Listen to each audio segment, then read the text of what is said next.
কলকাতা শহরের পুজো মানেই শুধু আলো থিম আর ঢাকের আওয়াজ নয়।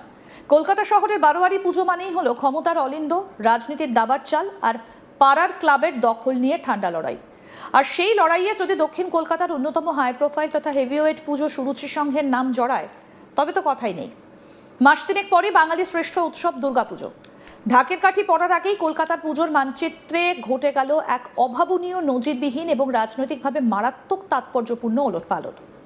যে সুরুচি সংঘের পুজো মানেই এতদিন মানুষ জানতেন এক প্রভাবশালী মন্ত্রীমশাই আর তার ভাইয়ের একচ্ছত্র দাপট, সেই ক্লাবের খোলনলচে রাতারাতি বদলে গেল। এক লপ্তে ছেটে ফেলা হলো বিশ্বাস ব্রাদার্স, অর্থাৎ অরূপ বিশ্বাস ও স্বরূপ বিশ্বাসের নাম। শুধু অরূপ স্বরূপ নন, তাদের ঘনিষ্ঠ বৃত্তের একজন চুনোপুটিকেও আর নতুন কমিটিতে রাখা হয়নি। সব থেকে বড় চমকপ্রদ মোচড়টা এসেছে কমিটির নেতৃত্বে। যে সুরুচি সংঘের মণ্ডপে পুজো উদ্বোধনে খোদ মুখ্যমন্ত্রী মমতা ব্যানার্জি আসতেন, যার থিম সং বুনতেন মন্ত্রীমশাই নিজে, সেই সুরুচি সংঘের নতুন কমিটির সম্পাদক করা হয়েছে দমদম উত্তরের দাপুটে বিজেপি বিধায়ক সৌরভ শিকদারকে। সুরুচির আকারে এবার সবুজ হটিয়ে সগর্বে উড়ল গেরুয়া পতাকা। নতুন এই কমিটিতে সৌরভ শিকদার ছাড়াও জায়গা করে নিয়েছেন বিজেপির দক্ষিণ জেলা সভাপতি অনুপম ভট্টাচার্য সহ একাধিক বিজেপিপন্থী বিশিষ্ট ব্যক্তিত্ব। এই ঘটনা স্রেফ একটা পুজো কমিটির রদবদল নয়, এটা আসলে 2026 সালের বদলে যাওয়া রাজনৈতিক সমীকরণে কলকাতার বুক চিরে শাসক দলের এক বিরাট দুর্ভেদ্য দুর্গের পতনের জীবন্ত দলিল। নিশ্চয়ই ভাবছেন, এত বড় ক্লাবের ক্ষমতা হস্তান্তর কিভাবে এত সহজে হয়ে গেল? নতুন কমিটির সম্পাদক তথা বিজেপি বিধায়ক সৌরভ শিকদার খোদ এই বিস্ফোরক ঘটনার অন্তরালের গল্প সামনে এনেছেন। সৌরভবাবু পেশায় রাজনীতিবিদ হলেও তিনি নিজে নিউ আলিপুর এলাকারই একজন স্থায়ী বাসিন্দা। শনিবার 11 জুলাই সুরুচি সংঘের বার্ষিক সাধারণ সভা বা অ্যানুয়াল জেনারেল মিটিং ছিল। এলাকার বাসিন্দা হিসেবে সেই মিটিংয়ে উপস্থিত হয়েছিলেন সৌরভ শিকদার। আর সেই মিটিংয়ের পরিবেশই নাকি বলে দিচ্ছিল যে পুরনো দাদাদের প্রতি সাধারণ মানুষের ক্ষোভের বারুদ জমেছিল দিনের পর দিন। মিটিংয়ের পরে সর্বসম্মতভাবে নতুন কমিটি গঠন করা হয়। সেখানে সাধারণ সম্পাদক মনোনীত করা হয়েছে সৌরভ শিকদারকে। দায়িত্ব নিয়েই শাসক দলের প্রভাবশালী নেতাদের দিকে অত্যন্ত কড়া এবং মানমুখী ভাষায় তোপ দেখেছেন এই বিজেপি বিধায়ক। সৌরভবাবু সোজাসুজি খোঁচা দিয়ে বলেন, এতদিন যে সমস্ত নেতারা বা দাদারা এই ক্লাব নিজেদের পৈতৃক সম্পত্তি মনে করে চালাতেন, তারা আজ হয় জেলে, না হয় বেলে। তাই এখন ক্লাবের সমস্ত দায়িত্ব আমাদের কাঁধে তুলে নিতে হয়েছে। কি বলেছেন সৌরভ শিকদার, শুনবো। গত পরশুদিন সুরুচি সংঘের অ্যানুয়াল জেনারেল মিটিং ছিল এবং স্থানীয় বাসিন্দা হিসাবে আমিও ছিলাম ওখানে। আমাকে ক্লাব কর্তৃপক্ষ আমন্ত্রণ করেছিলেন এবং এই ক্লাবের যে বডি সেটা চেঞ্জ হয়েছে। আমি ক্লাবের সেক্রেটারির দায়িত্ব আমাকে দেওয়া হয়েছে। আমি দীর্ঘ বছর ধরে আমি এখানকারই বাসিন্দা। তো সুরুচি সংঘের পুজোও হবে, সুরুচি সংঘের যে ফুটবল টিম আছে তারাও খেলবে। কালকে আমি আইএফএ কে চিঠিও মেলও পাঠিয়েছি যাতে আমাদের একটু টাইম দেওয়া হয় টিমটা গুছিয়ে নেওয়ার জন্যে।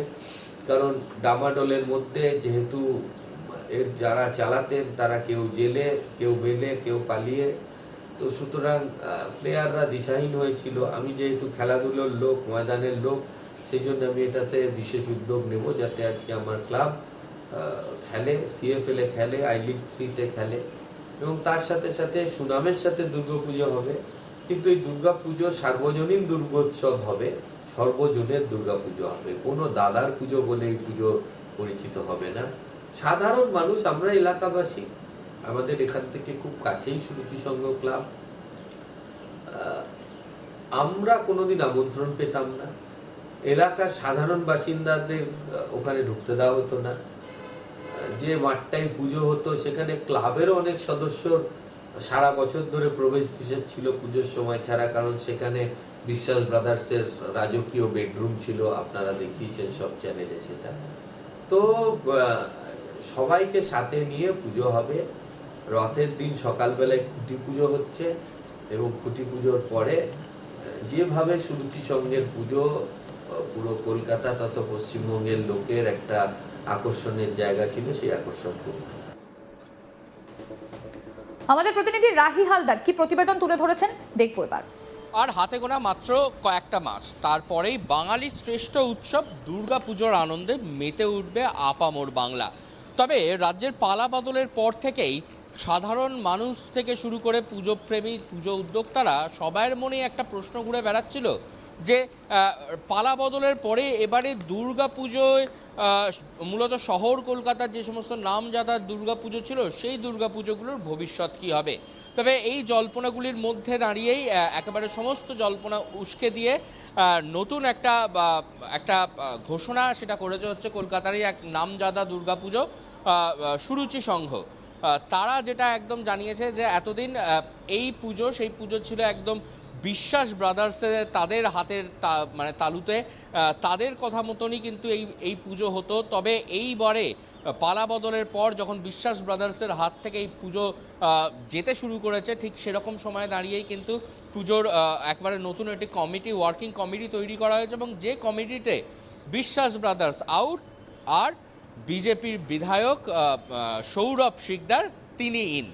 নতুন কমিটিতে সেই কমিটিতে কিন্তু একেবারে জায়গা পেয়ে গিয়েছেন হচ্ছে যে সৌরভ শিকদার। যেটা সৌরভ শিকদার তিনি যেটা জানাচ্ছেন যে তিনি সেখানে গত শনিবার একটি মিটিং হয়েছে এবং সেই মিটিংয়ে উপস্থিত ছিলেন সৌরভ শিকদার এবং সেখানে নতুন কমিটিতে তাকে সম্পাদক হিসাবে দায়িত্ব দেওয়া হয়েছে।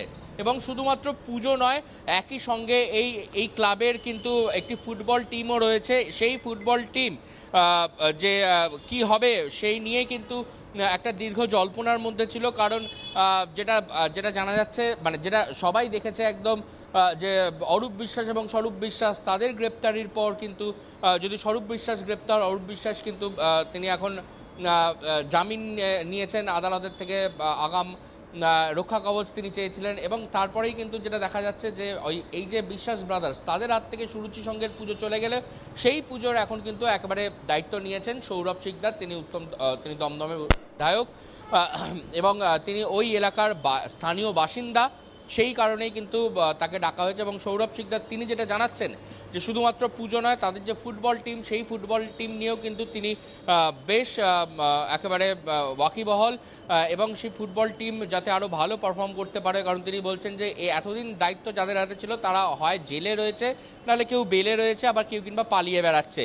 তো এবারে তাই খেলোয়াড়রা তারা কিন্তু বিভ্রান্ত ছিলেন, সেই কারণে তিনি আইএফএকে অলরেডি চিঠি দিয়েছেন এবং বেশ খানিকটা সময় চেয়ে নিয়েছেন নিজেদেরকে গোছানোর জন্য এবং পরবর্তীতে সেই ফুটবল টিমকে তিনি আবারও প্রস্তুত করতে চলেছেন এবং সুরুচি সংঘ যে ফুটবল টিম সেটা আবারও যাতে আগামী দিনে আইএফএ এবং অন্যান্য লিগ যাতে খেলতে পারে সেই রকম ব্যবস্থা কিন্তু সেই ব্যবস্থার দিকে অগ্রসর হবেন সৌরভ শিকদার। এবং একই সঙ্গে দুর্গাপুজো, সেই দুর্গাপুজোতেও কিন্তু একবারে বড় চমক থাকছে এমনটা জানিয়েছেন সৌরভ শিকদার। তিনি বলেছেন যে আবেগের যে দুর্গাপুজো সুরুচি সংঘ সে যে আগের মানে বিগত বছরে তারা যেরকম নাম কামিয়ে এসেছে, মানুষের মন জয় করে এসেছে তাদের পুজোর জন্যে, এই বছরও নতুন কমিটি গঠন হয়েছে যেখানে দাঁড়িয়ে কিন্তু এই পুজো তিনি স্পষ্ট করে দিয়েছেন কোনো দাদা নেতা মন্ত্রীর পুজো না, পুজো হবে সাধারণ জনগণের জন্য পুজো। সাধারণ মানুষ বারোয়ারি পুজোতে যেরকমভাবে সবাই অংশগ্রহণ করেন তারা করতে পারবেন। প্রসঙ্গত জানিয়ে রাখা ভালো, কিন্তু সেই যে সুরুচি সংঘের যে মাঠ, সেই মাঠে কিন্তু স্থানীয় বাসিন্দাদের প্রবেশেরও কোনো রকম অনুমতি ছিল না, কিন্তু এবার থেকে কিন্তু সম্পূর্ণ অনুমতি থাকবে, সকলের জন্য পুজো ওপেন থাকবে, পুজো খোলা থাকবে এবং এই পুজো তাদের যে গরিমা সেই গরিমা বজায় রেখেই এই বছরও একদম পুজো সেই পুজো কিন্তু সম্পন্ন হবে এবং তার দায়িত্বে থাকবেন সৌরভ শিকদার তিনি নিজে। আরও আপডেট পেতে দেখতে থাকুন আজ তাক বাংলা, সাবস্ক্রাইব করুন।